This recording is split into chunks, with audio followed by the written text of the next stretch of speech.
만추엔 광개토 대왕비가 서있어 스무자 훨씬 넘는 돌비석이. 안녕하세요. 윤명철 교수의 역사대학입니다. 저는 오늘 특별한 시간을 갖는데요. 그동안 저는 역사를 연구하면서 몇 가지 새로운 모델을 만들어냈습니다. 그 중에 하나가 우리 역사를 해양적 관점에서 보는 것인데요. 저는 처음에 해양사관을 주창했고요. 그 이후에는 해륙사관이라는 용어를 만들어서 사용하고 있습니다. 즉 우리 역사를 바라볼 때는 해양과 육지를 유기적으로 보는 그런 관점이 필요하다는 것이죠. 그동안 우리 역사는 그렇게 보지는 못했었거든요. 그러다 보니까 만주대력에서의 활동도 제대로 해석하지 못했고 특히 해양 활동에 관해서는 연구가 사실은 거의 없었습니다. 그리고 제가 이렇게 만든 해륙사관의 모태가 된 것이 바로 동아지중해 모델입니다. 여러분 동아지중해라는 말 들어보셨습니까? 동아지중해. 아마 동아지중해 그러면은 처음 듣는 분들은 유럽, 아프리카, 아시안 지중해를 떠올리실 거예요. 그런데 이 지구상에는 그 지중해만 있는 것이 아니라 사실은 대륙간 지중해만 하더라도 세 개가 되고요. 흔히 말하는 다국간 지중해라는 것이 있습니다. 멀티내셔널이거든요. 이렇게 여러 나라들 사이에 둘러싸인 바다가 여러 군데 있습니다. 이 다국간 지중해는 정말 지구상에 여러 곳이 있는데요. 제가 주장하고 적용한 이 지역은 다국간 지중해에 해당이 됩니다. 제가 처음 이런 이론을 내세운 것은 1993년도에 본격적으로 문자화시켰는데요. 그리고 그 이전부터 해양에 관한 논문들을 썼습니다. 우리 역사를 해양적 관점에서 보겠다. 그래서 93년도에 제가 동아지중해라는 것으로 결국 그 논리로 박사학위를 받았고요. 제가 즉각 책을 냈을 때는 책 제목에도 다 동아지중해로 들어가 있습니다. 그런데 세월이 지난 지금 아직까지도 한국 역사께서는 동아지중해란 말을 수용을 잘 못하고 있어요. 단지 해양에 관해서는 시대적 분위기도 맞고 그다음에 김대중 정권 이후에 특별한 정부의 관심 때문인지 장보고를 필두로 해서 학자들이 해양에 관한 것들을 연구하고 있습니다. 그런데 제 관점에서 보면은 아직까지는 좀 부족하다는 느낌이 들고요. 단순하게 소재의 차용 이거는 되는 것이 아닙니다. 그래서 본격적인 해양적 관점에서 보는 훈련을 가져야 되고요. 주제도 다양해야 된다는 겁니다. 저는 94년도 2월 달에 박사학위를 받았지만 그 이후에 낸 책이 1996년이죠. 동아지중해와 고대 일본이라고 되어 있습니다. 그러니까 이것은 우리가 흔히 관심을 갖고 있는 일본의 고대 역사 또는 한국과 일본의 고대 역사 과정을 이렇게 지중해적 관점에서 보는 것이죠. 이런 관점에서 본다면은 역사를 새롭게 해석할 수가 있습니다. 그리고 첫 번째는 한일 고대 관계의 정확성을 기할 수가 있고요. 두 번째는 한국 사람들이 얼마나 원하고 있습니까? 우리가 주도해서 고대 한일 관계는 이루어졌다. 그랬을 경우에 당연히 동아지중해적 관점에서 보는 것이 옳습니다.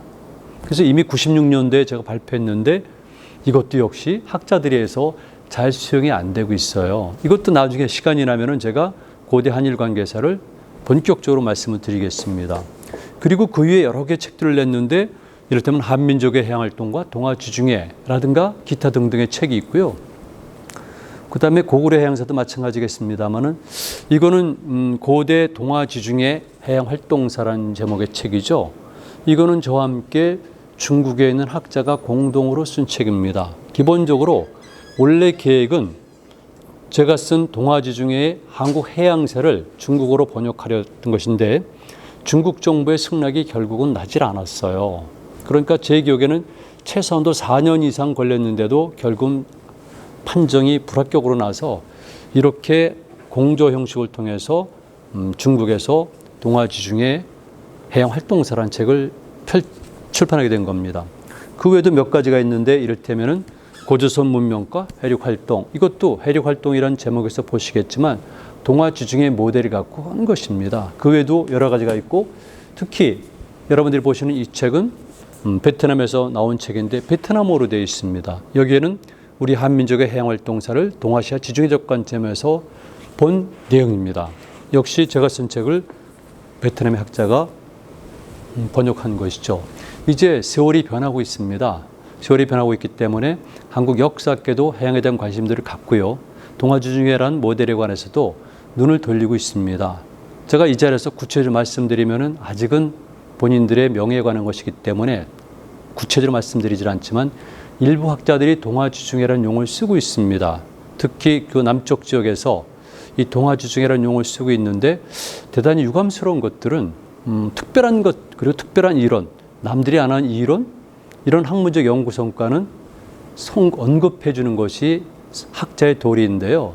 그런 도리를 망각한 사람들이 좀 있다는 겁니다. 그리고 이 기회를 빌어서 말씀드리면은 우리 학계가 가진 문제점 중에 하나는 다른 사람들의 연구 성과를 표절하거나 모방하는 경우가 꼭 있다는 겁니다. 다 있는 것은 아니지만 있고 또 어떤 경우에는 본인들은 스스로 그것이 모방이나 표절하는지를 모르고 있거든요.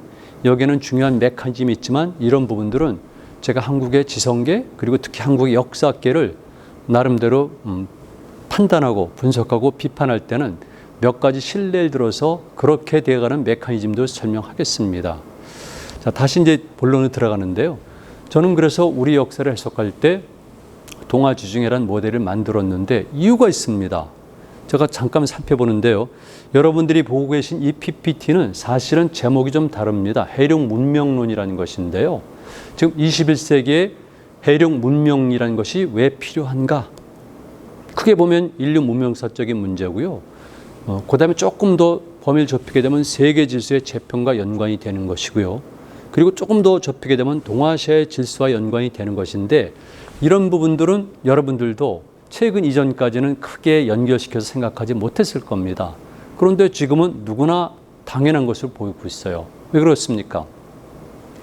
결국 세계 질서의 재편이라는 것이 미국과 중국의 대결 구도로 가니까 결과적으로 동아시아와 연관이 되는 거거든요. 그래서 지금은 누구나 다 이해하지만 원래부터 그랬던 겁니다. 다만 그 과정이 좀 더디었고 그다음에 밀도가 좀 낮았을 뿐이죠. 그래서 저는 사실은 역사학은 미래학이라는 명제를 역사학에서 그중 먼저 내세웠고요. 이 기회를 빌어서 말씀드리면 미래학이라는 제목이 들어간 책들도 여러 권 있습니다. 그러니까 당연히 현재 한국 물론이와 동아시아 나아가선 세계 질서와 더불어서 역사와 문명을 해석해 왔거든요. 그런 의미에서 해룡 문명론을 제가 제 연구 중에 한 파일입니다. 그 중에서 보니까 제가 여기 오늘 말씀드리고자 하는 동아지중해랑 연관이 있다는 겁니다. 그래서 제가 이 PPT를 가지고 말씀을 드립니다. 원래 이 앞부분의 2장에는요. 동아시아와 현재 세계 질서의 급박한 변화상을 서술한 겁니다. 특히 여러분들이 이미 짐작하셨겠지만 동아시아에서 지금 긴박하게 벌어지고 있는 정치, 외교, 군사, 무역 그리고 가장 중요한 영토 갈등의 문제를 다뤘고요. 그렇다면 이런 상황 속에서 동아시아는 어떤 길을 걸어야 할 것인가? 특히 그중에서도 우리 한민족은 어떻게 걸어야 될 것인가? 이 PPT가 만들어질 때는요. 저는 우리 민족이 또는 한국이 어느 정도 주체가 돼서 가능한 한 주변국과 관계를 맺는 방식으로 이 PPT를 작성하고 그런 글들을 많이 발표한 겁니다. 그런데 유감스럽게도 현 정부가 들어선 이후에는 모든 것이 상황이 달라졌고요. 지금 여러분들이 대부분 인정하시겠지만 현 정부가 추진한 정책 때문에 현재 한반도, 한민족, 대한민국의 정치적, 군사적 이런 위상은 굉장히 약화가 됐습니다. 그래서 지금 제가 말씀드렸던 거는 다를 수가 있어요. 제가 원래 구상했던 것은 이 해룡 문명론을 비롯해서 동아지중해 모델의 핵심은 우리를 가운데 두고 센터가 아닙니다. 김영삼 정부나 노무현 정부가 정했던 센터론이 아니라 제가 주장했던 것은 이를테면 코아론 허브론인데요. 이거를 가운데로 해서 동아시아에서 어떻게 하면 우리 민족의 생존을 확보할 수 있을까? 이런 것을 가지고 모델은 고구려의 광개토태왕이라든가 통신라의 장보고라든가 이런 몇몇 상황들을 적용한 것인데 지금은 그것이 사라졌죠. 좀 아쉽지만 그래도 제가 해룡 문명론과 함께 동아지중해 모델에 관해서 여러분들에게 말씀을 드리겠습니다. 왜 동아시아에서 해룡 문명론이 필요할까? 일단 정체성이 규명이 필요하다고 보는데요. 가장 중요한 게 무엇입니까? 모든 존재물에게 가장 중요한 것은 정체성이거든요. 정체란 것은 뭐겠습니까? 올바른 것을 이해하는 것이죠. 정체성의 핵심은 사실은 자의식인데요. 특히 우리 같은 경우는 우리 정체성, 아이덴티티 중에서도 적지 않은 부분이 아니면 상당히 많은 부분이 왜곡됐고 또는 좋은 점도 부정이 됐고 그리고 늘 어두운 그늘이 져 있는 거죠. 이건 누가 부정하겠습니까? 혹시 제 강의를 듣고 저에 대해서 제 이론에 관해서 비판하실 분들은 공개적으로 하시면 됩니다. 그래서 저는 정체성을 규명하기 위해서라도 해력 문명론은 필요하다고 보는데요. 정체성에는 생태적 정체성, 문화적 정체성, 역사적 정체성으로 제가 구분을 했습니다마는 본 강의에서는 넘어가도록 하겠습니다. 그 다음에 두 번째는 무엇입니까? 현실적 필요성이죠. 인간은 늘 현실적 존재고요. 늘 미래적 존재예요. 중요한 것은 현실입니다. 중요한 것은 미래입니다. 지금 우리가 중요합니까? 우리보다 더 중요한 것은 바로 청년 여러분들이죠. 미래가 중요하거든요. 그랬을 경우에 이런 필요성을 문제를 놓고 보니까 첫 번째는 21세기 해양전략적 가치인식과 활용 방안이라는 겁니다. 자, 94년부터 이미 바다는 영토가 됐습니다. 여러분 독도 문제가 자꾸 발생하죠. 그 다음에 이호도 문제가 발생하고 센카쿠 조호도 영토 분쟁이 일어나고 남중국해에서도 영토 분쟁이 일어나고 있습니다. 왜 그러겠습니까? 이제는 바다가 단순한 예전의 sea lane에 있어서의 길의 문제라든가 또는 허브, 길목의 문제가 아니라 자원의 문제까지도 중복됐다는 겁니다. 이제는 바다는 영토입니다. 일부 사람들이 영토란 말은 안 하고 있지만 기본적으로 바다는 영토에 해당이 됩니다. 그래서 배타적 경제 수역은 즉 자국에서 200캐리까지는 영토에 준하는 권리를 부여한 것이기 때문에 이것이 문제가 되고 있고 특히 동아시아, 좀 제가 말씀드린 동아지 중에는 우리를 가운데 해서 동쪽 일본 열도, 서쪽의 중국 지역이 결국은 이 이지 구역이 중복되는 경우가 많습니다. 그러니까 해양 영토 갈등, 분쟁은 불가피하게 발생할 수밖에 없고요. 이런 것들을 미리 알고 준비한 나라는 역사에 성공하는 것이고 준비하지 않은 나라는 실패하는 겁니다. 우리 또 실패해서 중국의 종속국이 되거나 일본의 식민지가 되고 싶습니까? 자, 두 번째는 전략의 문제입니다. 우리 살아야 됩니다. 어떤 전략을 추구할까? 제가 만든 용어입니다. 해력 네트워크입니다. 정치회계의 코어 역할도 해야 되고 물류체계의 허브 역할도 해야 되고 문화의 인터체인지 또는 심장 역할도 해야 된다는 것이 제 이론인데요. 이 해력 네트워크 그랬을 경우에 사람들이 아직까지도 서툴고 무슨 또 뜬금없는 소린가 주장하는 분들이 계세요. 제가 또 이 자리에서 말씀드릴게요. 여러분, 우리는 지적인 거짓입니까? 왜 우리는 늘 남의 용어와 남의 모델을 빌어서 쓰는 것만 인정을 하고 우리 스스로가 그런 것을 독창적으로 만드는 노력도 게을려지만 그런 결과물을 왜 수용하지 않습니까? 지금 해력 네트워크, 해력사관, 해력 문명론, 해력 교통망 이런 것들은 제가 일찍부터 주장했지만 이미 2013년도에 시진핑에 의해서 사용이 되기 시작했습니다. 시진핑이 주장했던 것이 무엇입니까? 중국의 새로운 국가 발전 전략 1대1로 전략입니다. 1대는 원벨트죠. 즉 대륙 유라시아입니다. 1로는 원로드죠. 해양 유라시아입니다. 그러니까 시진핑 정부의 1대1로 조약을 합치게 되면은 제형으로 해륙 교통망, 해륙 국가론 이렇게 되는 겁니다. 저는 일찍이 발표할 때 아시아 세계에서 유라시아 세계 전체죠. 그때 해륙적 세계를 완벽하게 구축한 사람은 원제국의 쿠빌라이 칸이라고 얘기를 했습니다. 그런데 시진핑이 들어서면서 1대1로 전략을 2013년도 9월과 10월 각각 발표하고 2014년도에 중국 전체 승인을 받으면서 국가 전략으로 자리매김했고 그때 한국을 비롯한 나라 모든 사람들은 중국의 1대1로 전략을 주목하기 시작했습니다. 그 전에 우리 역사를 동아지중해라든가 아니면 해륙이라든가 이런 관점에서 보고 그리고 우리의 국가반절 전략을 추구하면 안 됩니까? 동북공정만 하도 마찬가지입니다. 이미 중국이 그것을 허리란 것은 예측이 됐었고 경계를 했었는데 가만히 있다가 중국이 동북공정을 발표하니까 허겁지겁 대응이라고 행동들을 취하는데 제가 보기에는 아니죠. 더 이상 얘기는 안 하겠습니다. 자, 그 다음에 세 번째인데요. 유기적 세계관의 발굴과 신문명 또는 비문명의 모델이라고 했었는데 이건 본격적으로 저의 철학적 사상적 문제입니다. 그래서 앞으로 새로운 문명이 도래하고 있는데요. 그 문명과 걸맞은 새로운 사상, 새로운 로직이 필요할 경우에 저는 해륙 문명론과 연관시켜서 제 이론을 발표하고 전개하고 있습니다. 이런 것들을 보면서 제가 해륙 문명론에 관해서 주장을 해왔고요. 그 부분을 더 구체적으로 말씀드리겠습니다. 해륙 문명론은 어떻게 구성이 되어 있을까? 우선 공간의 문제인데요. 우리가 살고 있는 것을 아시아, 범아시아라고 합니다. 그리고 또 크게 더 말씀드리게 되면 유라시아라고 볼 수도 있어요. 제가 나중에 또 유라시아 특강에서 말씀을 드리겠지만 일반적으로 세계적으로 알려져 있는 러시아인들이 사용하는 유라시아란 단어의 개념과 활동 범위는 제가 생각하고 있는 것과는 차이가 있습니다. 저는 범아시아라는 용어를 썼고 그다음에 유라시아라는 용어를 쓸 때는 이때 유라시아는 말 그대로 몽골로이드, 북방몽골로이드, 중앙몽골로이드, 남방몽골로이드를 포함한 이런 범몽골로이드들이 활동한 공간을 유라시아라고 정하는 겁니다. 언어상으로서는 남쪽도 다양한 언어가 있지만 대륙으로 올라가면 주로 알타이어를 사용하는 사람들이 있는 곳. 그래서 서쪽을 보게 되면 어디까지가 되겠습니까? 헝가리의 판노니아 평원, 오스트리아 비인 동쪽으로 해서 쭉 내려던 발칸반도, 그리고 오늘날의 아나톨리아 반도, 이쪽이 서쪽의 끝이고요.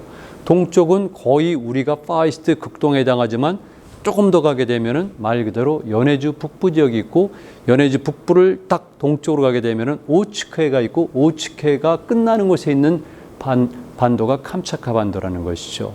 제가 알류샨 열도 이동은 말씀드리지 않지만 적어도 제가 그동안 공부한 바에 따르면은 캄차카 반도까지는 제가 설정한 유라시아 범주에 들어갈 수가 있습니다. 그렇다면은 이렇게 범아시아 또는 유라시아라고 그랬을 경우에 그 중에서도 우리는 어디에 있습니까? 우리 어디에 있죠? 극동에 그냥 막연하게 극동이라고 그러겠습니까? 극동이란 것도 사실은 유럽인들이 한 말인데 좋지 않은 의미를 쓴 거지만 저는 긍정적인 의미로 오히려 역으로 극동이란 말을 쓰기도 합니다. 우리가 있는 곳이 어디인가를 알아야 돼요. 자기가 어떤 공간에 있는가, 어떤 시간에 있는가, 즉 어떤 상황에 있는가를 놓여 있는가를 분명히 알아야지 자기의 위상, 즉 정체성을 확인할 수가 있고, 그래야지만 살기 위한 행동들을 할 수가 있죠. 개인의 생존은 국가의 생존, 그리고 개인의 발전은 국가 발전 전략이거든요. 이거 알아야 됩니다. 우리가 도대체 어디에 있을까? 알아야죠. 알아야 됩니다. 중국인들은 늘 그걸 염두에 두고 있고 일본인도 늘 염두에 두고 있습니다. 왜? 그들은 큰 나라를 경영해본 경험이 있기 때문에 그렇죠. 우리 오랫동안 큰 나라를 경영해보지 못했어요.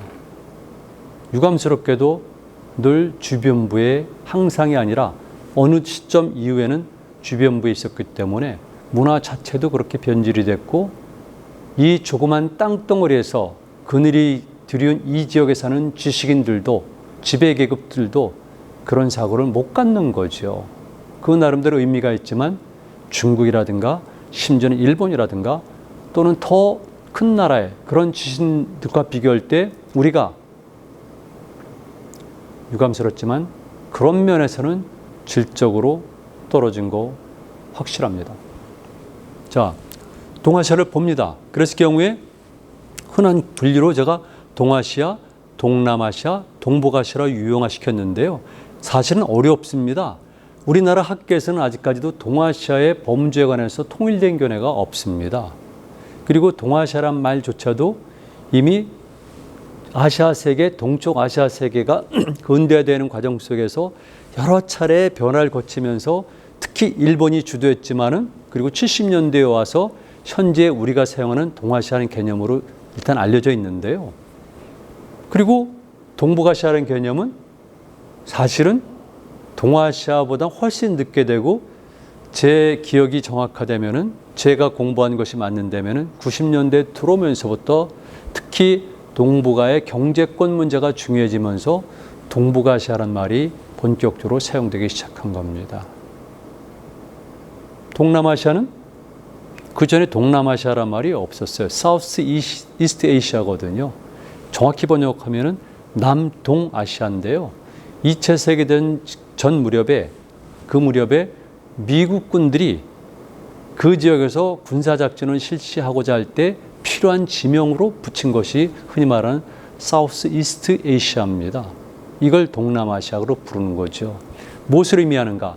그러니까 공간에 대한 명칭은 누구든지 부여할 수가 있다는 건데 정작 동남아시아 사람들은 자기 전체를 아우르는 지명은 만들지 못했던 겁니다.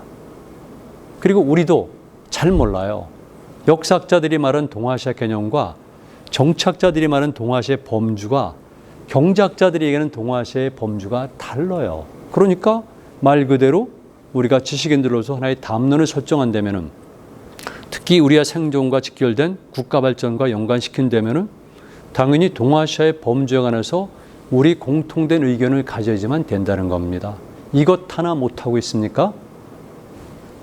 자, 그래서 이렇게 동아시아를 크게 말씀드려서 동아시아, 동남아시아, 동북아시아로 유형화시키고요. 조금 이따가 언급하겠습니다만은 저는 지중해 이론 적용할 때 우리를 가운데 두고 있는 동아지중해란 용어와 함께 그리고 오늘날의 흔히 말하는 남중국해를 제가 베트남에서 발표할 때는 여기를 동남아시아 지중해라고 부르자고 제안을 했습니다. 그리고 제가 설정한 큰 동아시아 범주 속에서는 오츠크에도 지중해의 형태와 성격을 띄우고 있으니까 동북아 지중해라고 명명하자고 그래서 결과적으로 동아 지중해를 가운데 두고 그다음에 동북아 지중해, 동남아 지중해 이게 전체를 합치게 되면은 말 그대로 해양과 육지가 유기적으로 연결되는 공간이 탄생하게 되는 겁니다. 당연히 그 속에서 저는 문명론을 주장할 때 이런 게 있습니다. 우리 한국 사람들은 중화문명이란 말을 씁니다. 중국이 대단하게 문명 국가라고 주장하고요.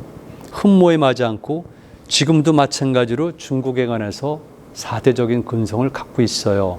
아니라고요? 제가 보기엔 정말 사대적인데요. 그리고 친중적인 걸 떠나가지고 뿌리 깊이 이런 모화적인 것도 우리는 아직 남기고 있는데요. 그리고 최근에 들어서는 이상하게도 90년대 중후반까지는 중국을 멸시하는 듯한 모습을 보이지만 그 이유는 갑자기 이상해지고 최근에는 한국사에서도 굉장히 중국을 우호적으로 보거나 중국을 굉장히 높이 평가하거나 중국의 질에 굴복하려는 사람들이 늘어나고 있어요.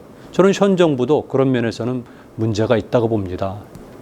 개인적으로는 공적인 발언이 아니라 사적 발언에서는 현 정권의 중국에 대한 태도를 보면은 굴욕감을 느끼고 역사학자로서는 받아들이기 힘든 면들이 자주 발생하고 있어요. 그래서 저는 오늘은 간단히 말씀드리는데요. 동아시아의 문명을 이렇게 규정하고 있습니다. 흔히 얘기하는 중화문명, 중국문명만 있는 것이 아니다. 당연하죠. 그리고 지금 인류의 문명 그러면 4대 문명을 주장하는 분들이 계시잖아요. 그런 사람들은 옛날 자기들이 교과서에서 배운 거를 그대로 알고 있는 것 뿐이고요. 지금 교과서에도 그런 식으로 기술하면 문제가 됩니다. 기본적으로 문명에 대한 개념과 정의가 달라졌어요. 그리고 지금 4대 문명권 개념으로 적용한다면은 흔히 말하는 진보를 자처하는 그 사람들이 하는 것과는 전혀 상반된 거죠. 그래서 지금은 다양한 류의 문명 개념이 적용되고 지구상에서도 문명권이 얼마나 많이 적용되는지 모르겠어요. 그중에 여러분들에게 하나 충격적인 것만 예를 들죠. 2000년대에 들어오면서 갑자기 세계적인 문명론자로 뜬 사람이 있습니다. 스타가 된 거죠. 이 사람이 흔히 말하는 샤무엘 헌팅턴인데요. 그 사람이 쓴 책이 한국말로 번역이 될 때 문명의 충돌입니다. The Crisis of Civilization이죠. 문명의 충돌. 그는 소비에트 체제가 붕괴되면서 인류 역사는 새로운 시대가 도래야 한다. 갈등은 줄어들지 않는다. 그래서 경우에 갈등의 원인을 문명의 충돌로 본 겁니다. 현재 6개 내지 7개 지역으로 나눠져 있는 문명권의 괴선을 따라서 충돌이 발생할 수가 있다라고 주장을 하면서 그가 동아시아에는 문명이 2개가 있다고 주장을 했어요. 여러분들 한번 답변해 보세요. 동아시아에 문명이 2개가 있다면 어느 문명이겠습니까? 당연히 여러분들은 중화 문명을 꼽겠죠. 나머지 하나는 터플레이긴 따로 하겠습니다. 헌팅턴은 이거를 일본이라고 그랬어요. 그럼 우리가 대부분 사람들이 그럽니다. 아니, 일본이 무슨 문명지대야. 그리고 거기는 옛날부터 우리 문화가 계속 전달을 했고 그다음에 그 사람들은 한문도 할 줄 모르고 의관도 정제할 줄 모르고 뭐 온갖 비난에서 들어오면서 일본은 문화적으로 열등한 나라로 생각하잖아요. 그렇게 배워왔죠. 그게 사실입니까? 사실이 아니죠. 특히 임진왜란 때 대패해서 백성들을 그렇게 죽음의 구렁텅이 몰아넣은 우리 성리학자들, 그들이 파견한 조선 통신사들이 심어준 나쁜 생각이죠. 사실 왜곡하는 이 나쁜 근성, 오늘날 지식인들이 갖고 있는 것이죠. 그래서 헌팅턴은 일본 문명을 얘기했듯이 그러나 점점 올라가서 적어도 7세기 이전 아니면 일본의 고분 시대가 본격화되기 이전 5세기 전까지 올라가게 되면은 동아시아에서 진짜 문명지대는 적어도 동쪽을 볼 때는 일본 열도가 아니라 우리거든요. 한반도와 그리고 만주 일대에 발생한 우리 문명. 이게 동방 문명인 겁니다. 그래서 중화 문명과 동방 문명을 제가 설정하고요. 거기 핵은 흔히 말하는 원조선, 고조선이죠. 붙어서 일관되게 내려오는 것이니까 이를테면 일본이란 국가가 탄생되기는 670년 이전까지 여기는 바로 우리의 문명권으로 보는 겁니다. 왜는 당연히 우리 민족의 질서 속에 들어가 있는 거죠. 동방 문명권 속에 들어가 있고 그리고 또 하나가 지금 전 세계의 많은 지식인들이 인용하고 사용하지만 북방 유목 문명입니다. 그거 부정하는 무식한 지식인들이 있나요? 그럼 북방 유목 문명 같은 경우도 문명으로 고전적 개념에 의한 것이 아닌데도 문명이라고 설정하는데 왜 우리 동방 문명을 설정하지 못합니까? 우리라서 못하는 겁니까? 우리 능력도 부족하고 학문도 부족하고 뭐 등등등등. 여러분들은 그렇게 하세요. 그리고 그런 생각을 가진 여러분들은 이제 넘어가는 겁니다. 해가 지고 있습니다. 해가 지면 여러분들은 그 너머로 사라지고요. 그 다음에 새로운 세대들이 지금 한가을 향해서 떠오르고 있습니다. 그들은 그렇게 생각해서는 안 되고요. 역사의 주인이란 것, 자긍심을 가지고 있다는 것, 그리고 동방 문명을 설정하고 그 가운데 주체적인 역할도 해야 되고, 그리고 그들은 그러기 위해서는 더 엄청난 노력을 기울여야 된다는 것도 제가 말씀을 드립니다. 자, 이렇게 해서 제가 일단 동아지중해 모델을 설명하기 이전 단계로서 해륙 문명, 동방 문명에 관해서 말씀을 드렸습니다. 이제 다음 시간에는 본격적으로 동아지중해 모델에 관해서 말씀을 드리겠습니다. 즉 동아지중해란 용어, 그리고 동아지중해의 범주, 동아지중해의 기능 역할, 그리고 우리 민족사 속에서의 동아지중해는 어떤 의미를 가지고 있는가를 말씀드리겠습니다.